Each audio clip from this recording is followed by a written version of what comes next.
Assalamualaikum warahmatullahi wabarakatuh. Bismillahirrahmanirrahim. Alhamdulillahirabbil alamin. Wassalatu wassalamu ala asyrafil anbiya'i wal mursalin sayyidina Muhammadin wa ala alihi wa sahbihi ajma'in. Rabbi shrah li sadri wa yassir li amri wahlul 'uqdatam min lisani yafqahu qawli. Pemirsa yang dimuliakan Allah, alhamdulillah kita sudah memasuki bulan Ramadan hari kedua. Mudah-mudahan kita terus istiqomah sampai hari terakhir bulan Ramadan, dan semoga kita juga diberikan kesehatan, diberikan rezeki yang berlimpah, diberikan tenaga yang kuat, dan diberikan semangat untuk terus beramal sampai hari terakhir di bulan Ramadan. Semoga dengan semacam itu kita bisa mensucikan jiwa kita, sehingga kita bisa hidup membuka lembaran kehidupan kita pada tahun yang akan datang dengan lebih baik lagi daripada tahun yang lalu. Saat ini saya akan bicarakan tentang pentingnya memberikan nasihat di bulan Ramadan, atau urgensi nasihat di bulan Ramadan. Tentu kita menyadari bahwa rumah ini harus menjadi rumah yang sangat kondusif untuk bisa beribadah dengan sebaik-baiknya. Tidak hanya oleh kita, tapi juga oleh suami, juga oleh anak-anak.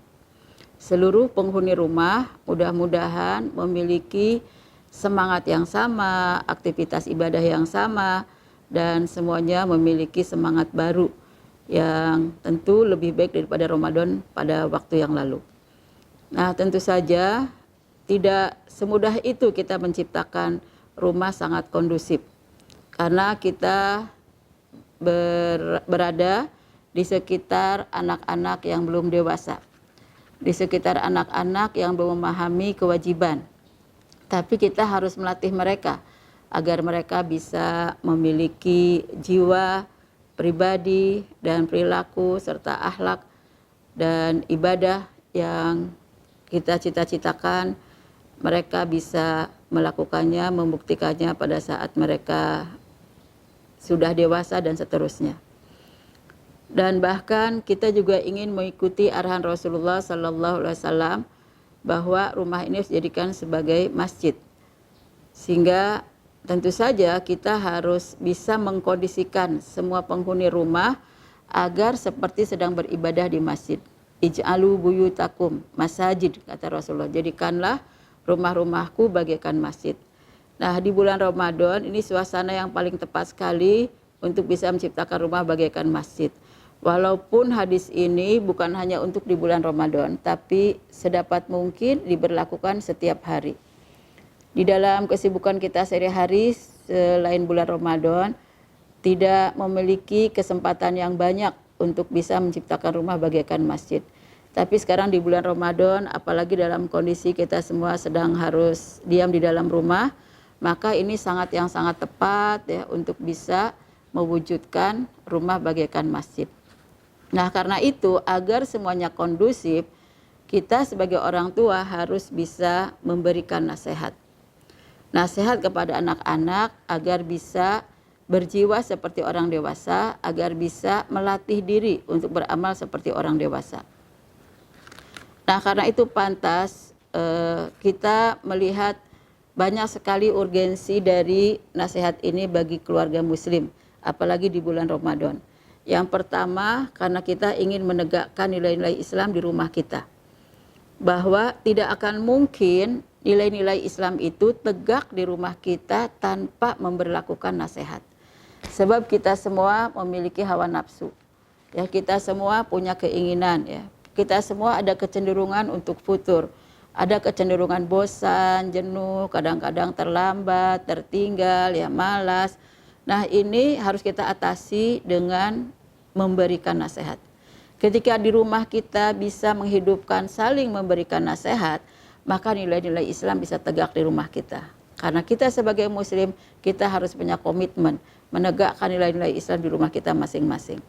Itulah mengapa Rasulullah menyatakan ad-dinun nasihah, agama itu adalah nasihat. Jadi Islam sebagai sebuah agama yang dianut oleh kita semua, dia akan benar-benar menjadi sebuah kenyataan dalam hidup kita, menjadi perilaku sehari-hari kita kalau kita bisa memberikan nasihat satu sama lain. Kemudian juga yang keduanya adalah bagaimana kita bisa menjadikan nasihat ini sebagai cara untuk mewujudkan visi keluarga. Bahwa nasihat itu menjadi unsur atau faktor yang sangat penting mewujudkan visi keluarga kita. Mewujudkan keluarga sakinah perlu ya memberikan nasihat satu sama lain. Mewujudkan visi pendidikan anak perlu ya menegakkan nasihat satu sama lain. Dan ketika kita ingin menjadikan rumah itu bahagia tidak hanya oleh suami saja, oleh istri saja, bahkan oleh semua penghuni kita, maka kita juga mengatakan perlu untuk menegakkan nasihat satu sama lain. Jadi ini semua dalam rangka kebaikan bagi seluruh penghuni rumah, bahwa visi di dalam keluarga tidak akan mungkin bisa tercapai oleh kita semuanya tanpa kita memberikan nasihat satu sama lain.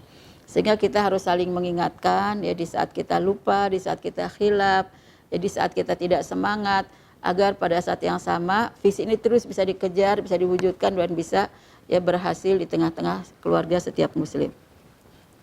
Kemudian juga selain itu nasihat ini akan sangat mendukung terhadap sebuah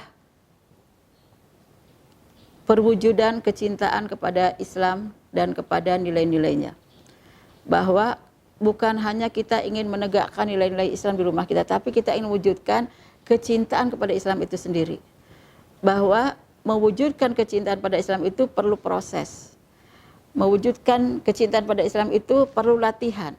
Nah, dalam proses, dalam latihan untuk mewujudkan kecintaan kepada Islam dan cinta kepada nilai-nilainya, maka otomatis ini perlu ada saling menasihatkan. Sebab menumbuhkan rasa cinta itu kan tidak bisa sehari dua hari, tidak bisa sepekan dua pekan. Apalagi nilai-nilai Islam begitu luas. Nilai-nilai Islam mengatur seluruh sisi kehidupan. Jadi kalau kita sampai ingin mewujudkan rasa cintanya kepada nilai Islam, sehingga bisa melakukan ajaran Islam itu tidak dengan terpaksa, ya, tidak dengan merasa tidak rela, tapi kita merasakan bahwa menegakkan ajaran Islam itu dengan rasa cinta kita. Sehingga keterpanggilan untuk melaksanakan ajaran Islam itu selalu ada dirasakan di dalam hati. Kalau sudah bisa seperti ini, maka kita untuk menegakkan nilai Islam dalam rumah kita itu tidak terlalu sulit. Karena ketika kita sudah berhasil mewujudkan rasa cinta kepada nilai Islam, maka setiap anak, ya, kemudian kita, diri kita, bahkan suami, semua akan merasa hati terus yang memanggilnya. Dia akan merasa kecintaannya, kesayangannya yang akan bisa menuntutnya untuk segera mengamalkannya. Sehingga pada saat yang sama kita tidak perlu repot-repot untuk membentuk situasi agar semua orang bisa bersegera melakukan nilai-nilai Islam. Karena di dalam rumah kita semua jiwa, semua orang yang ada sudah memiliki rasa cintanya kepada Islam. Nah, kemudian juga tentu ini akan sangat baik kalau kita bisa ya melakukan yang berikutnya, yaitu urgensi yang berikutnya, memenuhi hak-hak muslim. Dan juga sekaligus melaksanakan kewajiban muslim. Bahwa kita punya kewajiban untuk melaksanakan nasihat ini kepada orang lain, untuk memberikan nasihat ini kepada orang lain. Karena Islam sudah menegaskan, ya, Al-Quran sudah memberitahu kepada kita dalam surat Syura ayat 15, fad'u wastaqim. Allah memerintahkan pada kita agar kita terus berdakwah. Karena bukan cuma sekedar sekali berdakwah, dua kali berdakwah, tapi kata Allah, tegakkanlah dakwah dan istiqomahlah. Berarti selama kita berumah tangga, selama kita masih hidup, selama kita masih terus membimbing anak-anak kita, selama kita masih mendampingi suami kita, kita harus terus menegakkan nasihat ini. Karena ini merupakan ya, kewajiban dari Allah Subhanahu wa taala, sehingga kita harus bisa menunaikannya. Nah, itulah mengapa Ini menjadi hak bagi setiap muslim. Selain kewajiban bagi kita setiap muslim dalam keluarga, tapi setiap muslim dalam keluarga itu memiliki hak untuk dinasihati. Salah satu daripada 6 hak muslim itu harus dipenuhi hak-haknya, yaitu apabila dia membutuhkan nasihat, hendaklah diberi nasihat. Ada 6 hak yang harus dipenuhi ya. Di antara misalnya memberi salam, memenuhi undangan ya, menjenguk ketika dia sakit, mengiringi jenazahnya ya, kemudian memberikan nasihat ketika dia membutuhkannya. Dan tentu saja ini menjadi sangat baik untuk kita kalau keluarga muslim itu saling memahami ya, di dalam keluarga ketika ada nasihat itu karena sayang dan cinta. Jadi karena masing-masing ingin memberikan kebahagiaan satu sama lain, ingin menyelamatkan satu sama lain, ya, maka pada saat yang sama kita perlu saling memberikan nasihat.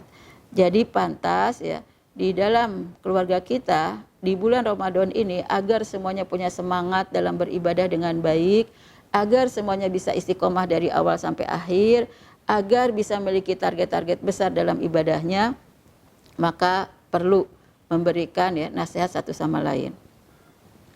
Juga di dalam urgensi yang lainnya bahwa nasihat ini akan sangat berguna ya. Karena ini dalam rangka mewujudkan anak-anak yang bisa memahami akidah yang sesungguhnya, bisa melaksanakan hidup sesuai dengan tuntutan akidahnya, kemudian bisa berakhlak mulia, dan selain itu anak juga bisa memiliki pengetahuan yang sesuai dengan kebutuhan, memiliki semangat untuk terus memperbaiki diri menjadi lebih baik. Nah, proses perbaikan diri seorang anak perlu terus ditumbuhkan dengan nasihat dari orang tua. Orang tua tidak akan mungkin membiarkan anak berperilaku sesuai dengan kemauannya, karena anak belum tahu mana yang baik dan mana yang salah. Anak perlu diluruskan. Bagaimana cara meluruskannya? Perlu dengan nasihat. Anak perlu punya ilmu yang banyak, tapi anak dalam memperoleh ilmu yang banyak ini perlu ada semangat, perlu ada disiplin, perlu ada rutinitas, ya, perlu ada rasa senang, rasa enjoy dengan belajarnya. Bagaimana caranya itu pun harus dengan nasihat. Sebab perilaku anak itu unik. Kadang-kadang dia baik, kadang-kadang dia malas, ya kadang-kadang susah ditegur, dan ini perlu ada nasihat terus dari orang tua. Nah, karena itu kita memahami mengapa Islam memberikan hukum wajib kepada orang tua untuk memberikan nasihat kepada anak-anaknya. Selain itu juga kita melihat bahwa ternyata nasihat ini merupakan ajaran para nabi. Jadi kalau kita menegakkan nasihat di rumah kita, berarti kita melaksanakan perilaku para nabi. Dan kita tahu para nabi itu tidak pernah berperilaku yang buruk. Para nabi itu selalu berperilaku yang baik-baik ya, yang istiqomah ya, kemudian yang sesuai dengan ridhonya Allah. Nah, salah satu perilaku para nabi yaitu memberikan nasihat. Itulah mengapa Nabi Nuh selalu memberikan nasihatnya, tidak pernah berhenti untuk memberikan nasihat kepada umatnya, sampai disebutkan dalam sebuah ayat wa ansahu lakum. Nabi Nuh mengatakan, aku selalu memberikan nasihat kepada kalian. Kalau kepada masyarakat aja selalu memberikan nasihat, apalagi pada keluarga. Yang menjadi tanggung jawab paling utama di dalam hisabnya di hadapan Allah. Bahwa salah satu hisabnya seorang ayah itu harus bisa bertanggung jawab atas kepemimpinannya terhadap anak dan istri. Dia menjadi imam. Imam itu harus menjadi panutan. Imam itu harus selalu meluruskan. Imam itu harus selalu membimbing. Otomatis dia memerlukan nasihat. Seorang ibu, dia juga adalah pemimpin di rumah tangga suaminya, yaitu memimpin anak-anaknya. Dia juga akan ditanya seperti apa dia bisa membimbing anak-anaknya, seperti apa dia bisa meluruskan perilaku hidup anak-anaknya, seperti apa dia memberikan bekal-bekal yang baik pada anak-anaknya. Nah, itu semua juga perlu nasihat. Begitupun anak dengan anak sesama saudara, mereka juga perlu memberikan nasihat satu sama lain. Karena mereka juga akan suatu saat akan menjadi besar, mereka juga akan jadi pemimpin dalam rumah tangganya, dan mereka pun harus bisa menegakkan kepemimpinannya. Dan kepemimpinan itu salah satunya adalah memberikan nasihat. Nah, karena itu pantas Nabi Hud juga mengatakan dalam Al-Quran disebutkan wa ana lakum nasihun amin, dan aku adalah penasehat yang betul-betul bisa dipercaya. Nah, dengan semacam itu pantaslah kita juga harus bisa menegakkan nasihat ini dalam keluarga agar kita bisa mengikuti perilaku yang baik dari para nabi dan para rasul ini. Semoga dengan semacam itu keluarga kita jadi bisa semakin erat, hubungannya semakin harmonis ya. Kemudian satu sama lain bisa saling berbakti, saling menolong, saling memberi, saling meringankan beban ya, dan saling membahagiakan. Dan lebih dari itu kita ingin menyelamatkan keluarga ya, tidak hanya di dunia bahkan di hari akhirat. Dan itu semua kita perlu dengan memberikan nasihat. Dan bahkan kita pun dengan nasihat itu bisa menyelesaikan masalah dalam keluarga. Kalau kita ada permasalahan, ada problem dengan suami ya, maka kita akan bisa menyelesaikan problem tersebut ya dengan nasihat. Seandainya itu ada kesalahan dari pihak suami, kita akan berikan nasihatnya. Tapi kalau seandainya ini ada problem karena kesalahan kita sebagai istri, maka suami akan bisa memberikan nasihatnya. Demikian juga anak-anak. Kalau anak-anak punya masalah, bahkan masalah itu menjadi perilaku yang buruk bagi dia, maka kita pun perlu menyelesaikannya dengan memberikan nasihat. Jadi nasihat ini bisa menyelesaikan masalah di dalam keluarga. Alangkah indahnya kalau semua orang tidak memiliki sifat tidak peduli. Tapi setiap orang itu dalam keluarga memiliki sifat peduli kepada keadaan ya, keadaan setiap anggota dalam rumah tangga. Kalau keadaannya ini akan menjadi sesat, ya kita semua beramai-ramai bisa menasihati. Tentu dengan adab-adabnya, dengan cara-caranya sehingga bisa menjadi ya nasihat yang sangat baik dan sesuai dengan hati yang sedang membutuhkan, tidak dengan bentuk kekerasan ataupun dengan tidak membuka aibnya dan lain-lain. Nah, lebih dari itu kita ingin bahwa apa yang kita lakukan ini sesuai dengan komitmen kita pada ajaran Islam. Sebab Rasulullah SAW ketika membaiat para sahabat, salah satu baiat yang disebutkan itu adalah memberikan nasihat. Seperti yang diceritakan oleh Abdullah bin Jarir. Dia mengatakan, Jarir bin Abdullah mengatakan bahwa saya berbaiat pada Rasulullah terhadap 3 hal, yaitu terhadap menegakkan sholat, yang kedua mengeluarkan zakat, dan yang ketiga adalah memberikan nasihat kepada setiap muslim. Jadi kita melihat bahwa ini bentuk komitmen yang paling tegas sekali dibacakan baiat oleh Rasulullah kepada sahabat. Karena apa? Tiga-tiganya ini untuk kebaikan seorang hamba. Satu, berhubungan dengan hablum minallah, tentang kewajiban sholat. Yang kedua, terkait dengan hablum minanas, yaitu tentang mengeluarkan zakat. Tapi yang ketiga, dalam rangka mewujudkan baiknya hablum minallah dan hablum minanas, yaitu memberikan nasihat. Jadi kalau misalnya hablum minallah sudah bisa, maka akan bisa dilakukan juga dengan hablum minanas. Tapi untuk menjaga hablum minallah dan hablum minanas ini tetap istiqomah, tetap lurus, nah itu perlu dengan memberikan nasihat. Makanya 3 hal yang masuk dalam baiat ini, menegakkan sholat, mengeluarkan zakat, termasuk yang ketiga adalah memberikan nasihat. Nah di dalam keluarga kita tentu ini sangat memerlukan sekali tentang nasihat ini. Tidak akan mungkin kita akan memiliki komitmen yang baik dalam hablum minallah, juga dalam hablum minanas kalau tidak memberikan nasihat satu sama lain. Jadi wajarlah kalau seandainya nasihat itu di satu sisi menjadi kewajiban bagi setiap muslim, tapi di sisi yang lain menjadi hak bagi setiap muslim. Karena memang dibutuhkan untuk keistiqomahannya. Dibutuhkan untuk bisa menegakkan hablum minallah dan hablum minanas secara seimbang. Kemudian juga kita melihat bahwa nasihat ini dibutuhkan karena ingin mewujudkan keluarga yang benar-benar beruntung. Beruntung ya setiap hari, beruntung setiap bulan, beruntung setiap tahun, dan terlebih lagi beruntung di bulan Ramadan. Ada satu hadis yang memberikan pelajaran buat kita untuk berhati-hati jangan sampai menjadi orang yang diharamkan dari rahmat Allah di bulan Ramadan. Jadi kita dipacu untuk terus bisa menjadi orang yang beruntung di bulan Ramadan.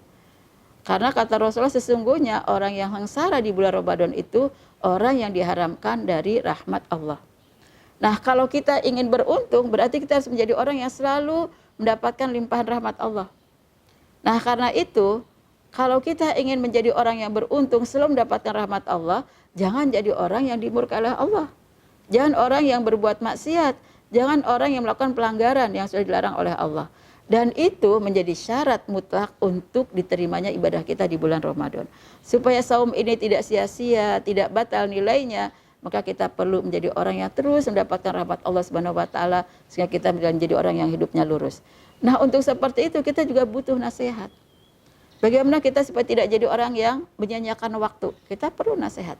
Bagaimana kita supaya terus semangat ibadahnya bagus ya, cinta untuk melaksanakan ya kewajiban, cinta melaksanakan yang sunnah, dan kita takut melaksanakan yang haram, kita takut melaksanakan hal-hal yang makruh ya yang dilarang oleh Allah. Pada saat yang sama itu semua juga butuh nasihat. Nah, karena itu untuk menjadi orang yang beruntung, Allah menegaskan perlu ada tegaknya nasihat. Perlu adanya saling mewasiatkan tentang kebaikan dan kebenaran. Wal asri innal insana lafi khusrin illa alladziina amanu wa amilus shalihat wa tawassaw bil haqq wa tawassaw bis sabr. Jadi dalam itu ditegaskan bahwa siapa sih orang yang beruntung? Orang yang beruntung itu yaitu orang yang beriman, kemudian yang kedua beramal soleh, dan yang ketiganya saling mewasiatkan tentang kebenaran dan kesabaran. Dan ini boleh dikatakan dengan memberikan nasihat. Jadi mewasiatkan tentang kesabaran dan kebenaran itu tidak di satu pihak, tapi juga ada dari pihak yang lain. Sehingga dia disebutnya watawasau, saling mewasiatkan, saling memberikan nasihat. Nah, inilah salah satu syarat menjadikan kita orang yang beruntung di bulan Ramadan. Tegakkanlah nasihat di rumah kita. Dan bahkan kita ingin beruntung sepanjang hidup kita, maka tegakkanlah nasihat di rumah kita. Kemudian juga selain itu Allah menegaskan ya di dalam sebuah ayat bahwa nasihat itu sangat perlu untuk diberikan kepada kita. Ud'u ila sabili rabbika bil hikmati wal mau'izatil hasanah. Bahwa nasihat itu harus tegak dengan cara yang baik. Nah, karena itu kita diperintahkan oleh Allah untuk terus berdakwah, untuk terus memberikan seruan, untuk terus memberikan amar ma'ruf nahi mungkar, untuk terus memberikan nasihat. Karena apa? Kita akan menyelamatkan banyak orang. Di samping itu kita sendiri kalau berada di tengah-tengah banyak orang yang selamat, kita pun jadi ikut selamat. Bukankah keistiqomahan akan terjadi kalau kita berada di lingkungan yang baik, yang saling menasehati. Nah, tapi dalam ayat ini disebutkan kalau memberikan nasihat itu harus dengan cara yang baik. Harus dengan bil hikmah wal mau'izatil hasanah. Harus dengan cara yang bijak dan juga dengan cara nasihat yang baik. Nah, karena itu kita harus menegakkan adab-adab dalam memberikan nasihat. Banyak adab yang diajarkan dalam Islam untuk memberikan nasihat kepada orang lain. Apalagi ini kepada buah hati. Orang tua tidak ingin gagal pendidikan anaknya. Orang tua tidak ingin menanti menyesal ya ketika di hari tuanya karena sudah mengabaikan nasihat kepada anak. Orang tua tidak ingin memiliki generasi yang lemah karena dulu mengabaikan nasihat kepada anak. Jadi dengan semacam itu tegakkanlah nasihat sesuai dengan arahan Islam. Bagaimana kita bisa memberikan nasihat yang bisa berhasil, bisa menyentuh hati, bisa merubah perilaku anak. Yaitu harus dengan adab-adabnya. Adab-adab memberikan nasihat yang pertama yaitu harus ikhlas. Bahwa memberikan nasihat ini tidak boleh untuk kepentingan kita. Tapi harus untuk kepentingan Allah dan untuk kebaikan anak. Jadi kalau kita memberikan nasihat bukan karena nanti saya jadi nyaman. Misalnya ya, anak-anak sedang main ya, lari-lari ke sana kemari, kemudian memberantakan barang-barang di dalam rumah. Terus kita inginnya kan sekali pekerjaan itu selesai. Terus kita mengatakan pada anak, jangan diberantakin, Umi kan capek kerjanya. Kan tadi udah diberesin, kok jadi berantakan lagi? Nah, ketika kita mengatakan Umi kan capek kerjanya, itu untuk kepentingan kita. Tapi kalau kita mengatakan ini karena Allah dan ini untuk kepentingan anak, kita katakan, nak, rumah yang baik itu rumah yang rapi. Kalau rapi, kita akan jadi orang-orang yang dicintai oleh Allah. Sebab Allah itu rapi dan cinta kerapihan. Allah itu indah, mencintai keindahan. Nah, pada saat yang sama, kita mengatakan, ayo kita bersihkan. Kita bismillah, kita bersihkan semua ya, atas nama Allah. Mudah-mudahan semua akan jadi ibadah kita kepada Allah. Nah, ketika nasihatnya seperti ini, ya maka ini akan menjadi ibadah buat kita karena kita memang benar-benar ikhlas untuk Allah Subhanahu wa taala sekaligus untuk terjadinya kebaikan pada anak-anak kita. Jadi jangan sampai kita mengedepankan kepentingan kita supaya kita tidak direpotkan oleh anak, tidak disibukkan oleh anak, tidak membuat kita sedih, tidak membuat kita kecewa, tidak membuat kita misalnya terpancing emosinya. Bukan untuk itu semua. Tapi sedapat mungkin semuanya karena Allah. Apalagi yang namanya nasihat itu berhubungan dengan hati. Hati bukan dalam genggaman kita. Hati itu dalam genggaman Allah. Hanya Allah yang bisa bolak-balikan hati ini. Nah karena itu kita benar-benar ikhlas. Mudah-mudahan kalau kita ikhlas Allah menggerakkan hati ini, membalikan hati ini kepada yang baik-baik. Selain itu, ini akan menjadi ibadah dan amal soleh kita yang berpahala di sisi Allah Subhanahu wa Ta'ala. Nah ketika anak selalu melihat ibu kalau memberikan nasihat itu selalu untuk kebaikan dia, maka dia akan semangat terus. Dia akan senang mendengarkan nasihat dari ibunya. Ayah kalau memberikan nasihat juga seperti itu.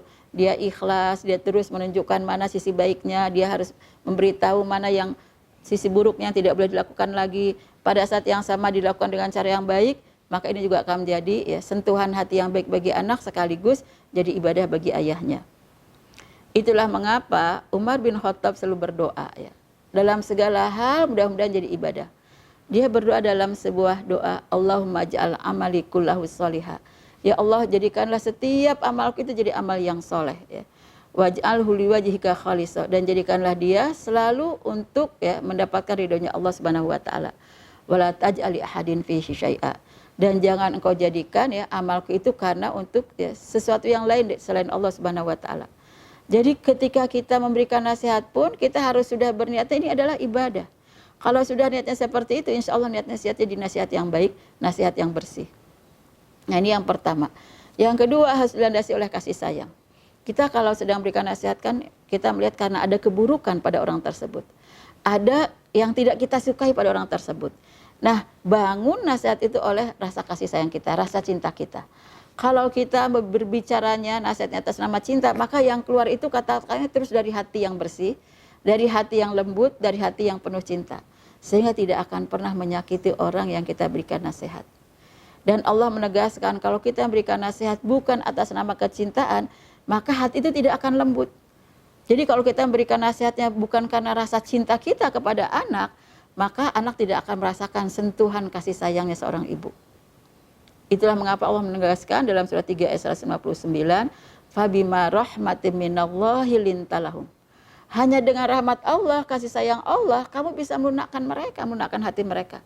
Jadi kita ambil nih kasih sayang diberi oleh Allah dan kita curahkan pada saat kita memberikan nasihat kepada anak kita. Nah ini harus kita berikan kepada anak saat memberikan nasihat, tidak hanya dalam kondisi kita senang. Dalam kondisi kita kecewa, dalam kondisi kita emosinya terpancing, kita pun pada saat yang sama berikanlah nasihat karena kita cinta pada dia. Dan tunjukkan ya kalimat-kalimat cinta yang diberikan kepada anak saat memberikan nasihat. Kemudian yang ketiga yaitu harus memanggil dengan nama yang baik. Kalau kita memberikan nasihat, kita harus mengkondisikan hatinya siap mendengarkan nasihat kita dengan baik. Nah salah satu di antara adabnya, panggillah dengan nama kesukaannya. Apa yang disukai oleh dia namanya, nama kadang-kadang ada yang 3 kata. Tapi anak itu bisa memilih mana yang paling disukai oleh dia. Kita panggil dengan nama kesukaannya. Supaya begitu dipanggil itu hatinya terus langsung menyambut. Ingin mendekat pada kita, ingin mendengarkan nasihatnya ya. Inilah yang disebut oleh Allah dalam surat 66 ayat 1. Saat Allah ingin menegur Rasulullah ya, dia memanggilnya bukan dengan namanya, tapi memanggil dengan nama kemuliaannya. Tidak ya Muhammad, tapi Allah menyatakan ya ayuhan nabiyyu lima tuharrimu ma ahallallahu lak. Wahai Nabi, kenapa engkau haramkan apa yang sudah dihalalkan oleh Allah kepadamu? Nah ini Allah sedang menegur, sedang memberikan nasihat kepada Nabi, tapi tidak memanggil namanya. Padahal Allah itu boleh dikatakan memanggil dengan namanya juga sangat patut, karena Allah itu kan maha tinggi, maha agung. Tapi Allah sedang memberikan pelajaran pada kita, kalau memberikan nasihat itu supaya nasihat nanti didengar oleh anak, supaya bisa menyentuh hati anak, maka harus kita panggil dengan nama yang disukainya. Sehingga dia langsung bisa merespon dengan positif. Nah ini adab yang ketiga. Adab yang keempatnya yaitu memaafkan kesalahannya. Dalam nasihat itu kan pasti ingin memperbaiki. Nah otomatis mungkin ada yang salah. Nah ketika kita tahu ini ada yang salah pada anak saya, kita jangan ingat-ingat terus kesalahannya, jangan kita catat bahkan kesalahan sudah berbuat apa saja, Jangan bahkan kita sebut-sebut kesalahannya, tapi sedapat mungkin kita maafkan dulu kesalahannya. Supaya nanti kalau sudah dimaafkan kan hati kita lapang. Pada saat hati sudah lapang, kita akan bicara dengan bicara yang baik-baik. Nah, itulah mengapa ketika Allah ingin menegur Rasulullah, Allah menyatakan afallahu anta lima adzinta lahum. Jadi Allah menegaskan dalam ayat ini, ya, afallahu anka lima adzinta ya lahum. Allah sudah memaafkan kamu. Ya. Kenapa kamu izinkan mereka untuk bebas ya tanpa ada persyaratan? Ketika ingin menegur semacam itu, Allah menyebutkan dulu, ya udah nggak apa-apa, yang sudah-sudah tidak menjadi masalah, sudah saya maafkan. Tapi untuk ke depan kamu jangan melakukannya lagi. Makanya ketika kita bicara begitu kepada anak tuh langsung jadi terkesan, ya Allah ibu baik sekali ya, kesalahan saya sudah dimaafkan. Dia tidak akan mengungkit lagi kesalahannya karena sudah dimaafkan, sudah dibebaskan. Sehingga ketika anak tuh, wah ini salah, saya bahkan sampai dimaafkan oleh ibu saya, dia tidak akan mengulanginya lagi. Karena melihat ibu yang sangat baik hati, begitu mulianya seorang ibu, ketika tahu anaknya salah, tidak ditunjukkan dulu salahnya, langsung dimaafkan dulu kesalahannya. Nah dengan semacam ini hatinya akan lebih siap lagi untuk mendengarkan nasihat ibu. Kemudian setelah itu, kalau bisa bahkan ibu beristighfar dulu sebelum berikan nasihat kepada anak. Sudah saya maafkan kamu dan saya juga beristighfar pada Allah. Mudah-mudahan bukan saja saya maafkan, tapi juga Allah menghapuskan kesalahan kamu, dosa-dosa kamu. Nah ketika ibu bicara semacam itu, semakin terbuka lagi, semakin respect lagi si anak ini kepada ibunya. Begitupun ayah kalau memberikan nasihat pada anak harus seperti ini. Jangan cuma ibu yang harus berusaha memberikan adab-adab nasihat kepada anak. Tapi ayah pun walaupun ayah itu harus tegas, harus mendisiplinkan anak, dia lebih tega daripada ibu dalam mendidik anak. Tapi pada saat yang sama, adab-adab ini harus ditegakkan. Agar hati anak itu selalu siap untuk mendengarkan nasihat dan bahkan ya mengamalkannya. Jadi inilah yang dilakukan oleh seorang nabi kepada anaknya ketika anak-anaknya salah ya. Karena sudah menjebloskan Nabi Yunus atau menjebloskan Nabi Yunus ke dalam Nabi Yusuf yang menjebloskan Nabi Yusuf ke dalam sumur. Pada saat yang sama ayahnya berkata astagfirullahaladzim Robbi. Ayahnya tahu ya, lama-lama dia mendapatkan juga kan wahyu dari Allah. Ini kenapa kok anak saya nggak pulang-pulang sampai sekian lama, bertahun-tahun nggak pulang-pulang. Pasti ada kesalahan pada anak-anaknya yang menjadi kakak-kakaknya. Setelah itu kata ayahnya, tapi saya terus beristighfar kepada kamu. Makanya pakainya astagfirullahaladzim. Tidak mengatakan istighfar tuh, tapi dia mengatakan astagfiru. Tidak cukup beristighfar sekali untuk kesalahan anak. Karena kita sayang sama anak, maka kita tidak mau anak ini akan menjadi sesat dan anaknya akan menjadi dimurkai dan diazab oleh Allah. Maka kita beristighfar. Ya Allah, saya beristighfar untuk anak saya. Beristighfarlah, minta ampun pada Allah ya untuk kesalahan anak. Ketika hatinya sudah bersih, dihapus dosanya, kan akan mudah dia menerima nasihat kita. Karena hatinya sudah bersih, nggak ada lagi ya hati yang tertutup oleh noda-noda dosa. Nah mudah-mudahan ini bisa diterapkan oleh kita semua ketika kita memberikan nasihat, sekalipun kita dalam kondisi sedang emosi, sedang kecewa, sedang sedih, ya dibuat sedih karena perilakunya. Saat yang sama kita harus beristighfar untuk kesalahan anak. Mudah-mudahan semacam itu anak lebih siap lagi menerima nasihat kita. Nah lebih dari itu kemudian harus berdialog. Berikan kesempatan berdialog. Jadi jangan berikan nasihat itu satu arah, hanya dari ayah. Atau satu arah hanya dari ibu. Tapi berikanlah kesempatan dalam nasihat itu dialog antara ibu dengan anak, antara ayah dengan anak. Supaya kita bisa menyelesaikannya itu dengan objektif. Karena apa? Anak punya kesempatan bicara. Anak bisa menyampaikan apa yang menjadi keluhannya selama ini. Sehingga dia melakukan kesalahan itu. Siapa tahu kesalahan itu ada pada kita orang tuanya. Tapi kalau kita buka kesempatan ya dialog semacam itu, akhirnya kan kita jadi ikut memperbaiki diri. Nah lebih dari itu, kalau kita memberikan kesempatan dialog, kita pun akan tahu apa sih permasalahan sebenarnya sampai anak saya melakukan perilaku semacam ini. Jadi memberikan nasihat itu langsung kepada penyebabnya. Penyebab timbulnya masalah ini. Penyebab timbulnya anak perlu diberi nasihat. Sehingga antara nasihat dengan permasalahan yang ada di dalam diri anak itu akan klop, akan sesuai ya. Sehingga pada saat yang sama apa yang kita nasihati kepada anak ternyata bisa diberlakukan oleh anak karena merasa ini kebutuhan saya, ini adalah masalah saya. Nah ini perlu ada dialog. Jangan kita karena merasa saya ini orang tua langsung saja kita terus ya memberikan nasihat seperti seorang atasan kepada anak buahnya, terus begitu tidak akan bisa menjadi baik dalam memberikan nasihat. Kata Allah wasyawirhum, setelah fa'fu anhum wastaghfir lahum wasyawirhum. Ini dalam proses pembentukan ya, pendidikan pada anak. Jangan lupa dialog itu tetap harus ada dalam segala situasi.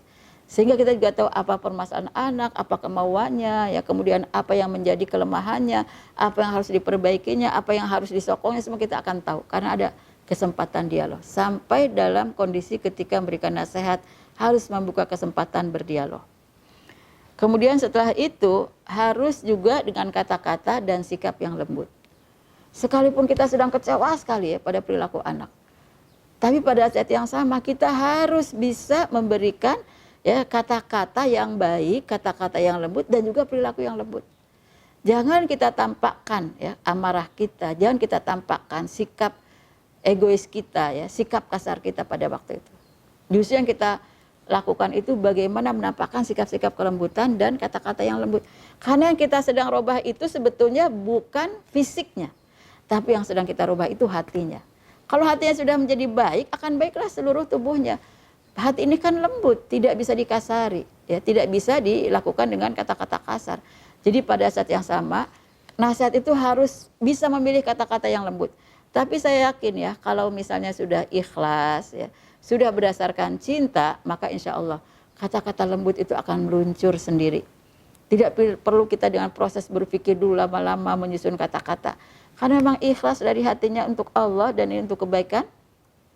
Yang kedua juga ini lahir karena rasa sayang, ingin menyelamatkan anak, ya, ingin membahagiakan anak, ingin mewujudkan anak yang berhasil sesuai dengan visi misi dalam keluarga. Maka pada saat yang sama tidak sulit untuk mengeluarkan kata-kata lembut. Tidak sulit untuk bersikap lembut. Jadi tidak ada lagi mata yang misalnya membelalak, tidak ada lagi wajah yang garang, tidak lagi kata-kata yang kasar. Kenapa? Karena semua dilandasi oleh kelembutan. Bukankah Allah menyatakan walau kunta faddan ghalidhal qalbi lan faddu min haulik. Kalau kamu berkata kasar, ini perilaku ya. Kata-kata itu kasar, perilakunya kasar, maka lan faddu min haulik ya. Apalagi sudah faddan ghalidhal qalbi. Sudah kasar, hatinya keras. Maka kata Allah lan faddu min haulik. Jadi sudah kata-katanya kasar, perilakunya juga kasar, sikapnya kasar. Kata Allah lan faddu min haulik, pasti semua orang akan lari dari sisi kamu. Sekalipun anak tidak akan senang dinasihati oleh orang tua karena orang tua itu mengeluarkan kata-katanya tidak lembut. Karena orang tua itu ketika memberikan nasihat ya dengan perilaku yang kasar, perilaku yang ya tidak menyenangkan. Sehingga pada saat yang sama anak akan berlari ya memberikan nasihat bukan pada orang tuanya, tapi keluar. Mungkin kepada teman-temannya. Kalau temannya soleh, maka akan menjadi kebaikan pada dia. Tapi kalau temannya bukan orang soleh, nasihat yang diberikan bukan nasihat yang baik, bahkan nasihat yang menyesatkan. Jadi namanya orang tua, namanya ibu, namanya ayah itu harus bisa menampakkan perilaku yang betul-betul baik di depan anak. Dan kita tunjukkan memang ini karena sayang, ini karena cinta, dan ini semata-mata karena ingin beribadah pada Allah Subhanahu wa taala. Jadi jangan ada kata-kata yang kasar, jangan ada sikap yang kasar. Sebaliknya yang ada adalah kata-kata yang lembut, ya perilaku yang lembut. Sebab Allah itu maha lembut dan mencintai kelembutan. Innallaha rafiqun yuhibbur rifqa kullahu. Allah itu maha lembut, mencintai kelembutan, mencintai segala kelembutan, mencintai kelembutan dalam segala hal. Nah, ketika Allah mencintai kelembutan dalam segala hal, mudah-mudahan dengan sikap lembut kita, dengan kata-kata lembut kita kepada anak, akhirnya jadi banyak kebaikan yang datang pada anak ya. Akhirnya jadi banyak ya kebaikan yang datang juga pada orang tua. Bahkan Allah menegaskan ya, kalau ada, Rasulullah menegaskan dalam hadis riwayat Muslim, kalau ada orang yang bersikap kasar, tidak bisa bersikap lembut, Allah akan haramkan segala kebaikan untuknya. Nauzubillah. Man yuhrimur rifqa yuhrimul khaira kullahu. Man yuhrimur rifqa, barang siapa yang mengharamkan kelembutan, yuhrimul khaira kullahu, maka akan diharamkan dari segala kebaikan. Jangan sampai dengan sikap kasar itu akhirnya kita tidak bisa tampak kebaikan sedikit pun di hadapan anak. Jangan sampai dengan kata-kata yang kasar itu akhirnya menghilangkan semua kebaikan kita di hadapan anak. Karena akan diharamkan semua kebaikan oleh Allah Subhanahu wa taala. Jadi kalau sudah begitu, apakah akan berhasil nasihat kita? Tidak akan berhasil. Apakah anak akan berubah perilakunya? Tidak akan berubah perilakunya. Kalau yang ditampakkan adalah kekasaran, baik dalam lisan maupun dalam perilaku. Jadi dalam nasihat ini harus dengan lembut ya. Tidak hanya lembut kata-katanya, juga harus lembut ya perilakunya. Bagaimana kita ketika memberikan nasihat kita sentuh anak kita, kita cium anak kita, kita usap ya kepalanya ya. Kemudian kita peluk, kita cium dia. Setelah itu, "Nak, kamu kemarin begini ya. Tapi nggak apa deh, ibu udah maafin. Cuma kalau ke depan nggak boleh ya. Kenapa?" Nah, kita jelaskan kenapa nggak bolehnya. Sehingga anak mengerti bahwa itu tidak boleh diulang lagi. Nah, ketika kita sudah seperti itu, maka jiwa anak itu ketika diberikan nasihat tetap senang, tetap lapang. Dia semakin cinta pada ibunya, semakin cinta pada ayahnya. Karena kelembutan sampai dalam kondisi dia bersalah pun masih bisa ditampakkan oleh orang tua. Kemudian yang berikutnya adalah memberikan nasihat tidak boleh di depan umum. Memberikan nasihat ini kan kita sedang memperbaiki kesalahan orang. Jadi jangan sampai memperbaiki kesalahan orang itu diketahui oleh banyak orang. Sehingga kesalahannya nanti terbongkar di mana-mana. Dan ini masalah privasi. Semua orang merasa kesalahannya, kekurangannya, aibnya, kelemahannya itu merasa itu sesuatu yang harus disembunyikan oleh dia. Nah, ketika orang tahu jangan sampai justru ini jadi menyebar. Nah, karena itu ketika memberikan nasihat harus ya di depan orangnya langsung. Jangan di depan orang banyak. Sampai Imam Syafi'i berpesan kepada kawan-kawannya ya. Katanya, "Jika engkau akan berikan nasihat padaku, berilah nasihat di saat aku sendirian. Jangan engkau berikan nasihat di depan orang banyak. Karena ketika engkau memberikan nasihat di depan orang banyak, sama juga dengan melakukan pelecehan terhadap diriku, dan itu aku tidak suka." Jadi kalau kita memberikan nasihat walaupun tujuannya baik, tapi bukan di tempat yang tepat, bukan di waktu yang tepat, maka otomatis tidak akan disukai oleh yang menerima nasihat. Bahkan lebih dari itu, jadi ada madorot yang lebih. Kita kan maunya merubah orang supaya baik, ini malah jadi tidak. Pertama, orang itu jadi tidak mau dirubah. Terus yang kedua, orang ini jadi kasihan ya, tercemar nama baiknya karena memang perilakunya sendiri. Tapi kan kita diperintahkan oleh Allah untuk menutupi semua aib orang. Sampai Rasulullah bersabda dalam hadisnya, barang siapa yang menyembunyikan ya kesalahan, aib, kekurangan orang, kelemahan orang, maka Allah akan sembunyikan kesalahannya, aibnya, kekurangannya, ya kelemahannya ya di dunia maupun di hari akhirat. Nah, ini penting dalam menjaga hati ya anak-anak kita yang akan dinasehati supaya dia bisa merasa nyaman ketika diberikan nasihat. Jadi bisa kita panggil ke dalam kamar ya, kita panggil berdua saja, bicara dengan empat mata. Kemudian kita bicara dengan lembut seperti adab-adab yang tadi ya. Ketika kita bicara seperti itu, anak itu akan senang. Karena ternyata kesalahannya tidak diketahui oleh kakaknya, oleh adiknya, dan juga oleh siapa-siapa ya di dalam rumah itu. Begitupun ayah, ketika dia tahu anaknya melakukan kesalahan, dia juga ajak anaknya bicara dengan empat mata. Tidak harus di dalam kamar, kita bisa pergi, ajak dia makan bakso, mungkin kita ajak pergi dia ya makan nasi goreng berdua. Saat itu kita ajak bicara. Bahkan mungkin kita pergi kemana jalan, di kendaraan kita ajak bicara anak kita. Ya sambil kita katakan, ada sesuatu yang penting yang ingin aku melihat kamu bahagia, aku ingin melihat kamu senang. Tapi kesenangan dan kebahagiaan ini harus dengan cara begini-begini, dan kita nanti kaitkan ya dengan apa yang menjadi kesalahannya agar dia bisa memperbaikinya. Nah, karena itu pantas ketika kita memberikan nasihat harus di waktu yang tepat dan di tempat yang tepat. Jadi selain tadi harus berbicaranya jangan di depan umum, kita juga harus di waktu yang tepat. Kalau kita memberikan nasihat jangan anak sedang ngantuk, anak lagi nggak respect sama kita, karena nggak bisa fokus. Jangan ketika anak sedang lapar, ya sedang butuh untuk dipenuhi kebutuhan fisiknya. Karena pada itu anak juga tidak akan respect. Dia ada kebutuhan yang mendesak, udah lapar sekali. Si ibu malah ajak bicara, si ibu malah berikan nasihat, ya tidak akan bisa fokus untuk mendengarkannya. Dan jangan ketika anak secara emosi sedang tidak siap. Pada saat yang sama kalau misalnya anak emosi sedang tidak siap, kita langsung menasihati, anak kadang-kadang bahkan semakin garang, ya, semakin tampak penolakannya.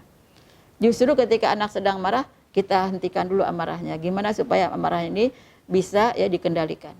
Nanti masalah nasihat kita tunggu dulu. Di saat yang dia sudah tepat, kondisinya baik, kondisinya nyaman ya. Kemudian juga dia tidak butuh makan, dia tidak butuh tidur, tidak butuh istirahat karena dia tidak lelah, baru kita ajak bicara. Ibu ingin bicara sama kamu, nak, sini sebentar. Kita elus dulu, kita peluk dulu, kita cium dulu. Terus kita bicarakan, tapi sebentar ya, ibu sih udah maafin kamu. Terus dia juga, aku udah minta ampun pada Allah ya. Aku mohonkan ampun pada Allah supaya Allah menghapuskan ya kesalahan kamu. Ibu melihat kamu begini-begini, tolong ya nak jangan dilakukan lagi karena perilaku semacam itu begini. Semua kita arahkan. Yang membuat dia jelas bahwa saya harus paham ini dilarang dalam Islam, ini harus saya hindari dan saya tidak boleh melakukannya lagi. Itu setelah selesai kita katakan, nak, siapkan dengerin nasihat ibu, siapkan kamu melaksanakan nasihat ibu. Janji ya, ibu senang bahagia sekali sama kamu orang yang baik ya, kamu orang yang senang untuk berubah ya, ibu sayang sekali sama kamu anak ibu ingin kamu jadi orang yang baik, masa depannya bisa berhasil, tapi berhasil bukan hanya sekedar dengan ilmu tapi juga dengan akhlaknya.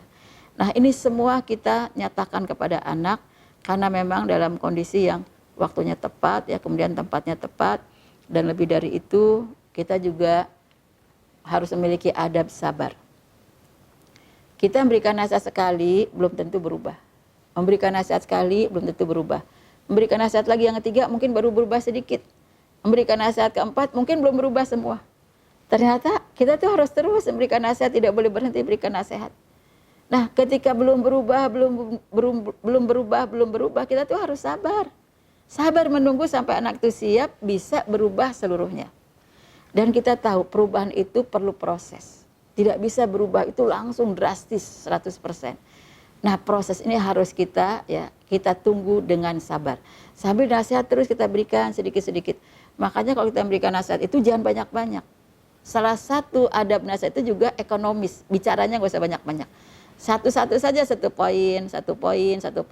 Supaya nanti satu poin itu bisa dipahami dan diberlakukan oleh anak. Daripada banyak-banyak, kalau kita banyak-banyak berikan nasihat pada anak, yang ada di kesannya anak itu, ibu cerewet, selalu nasihatin saya.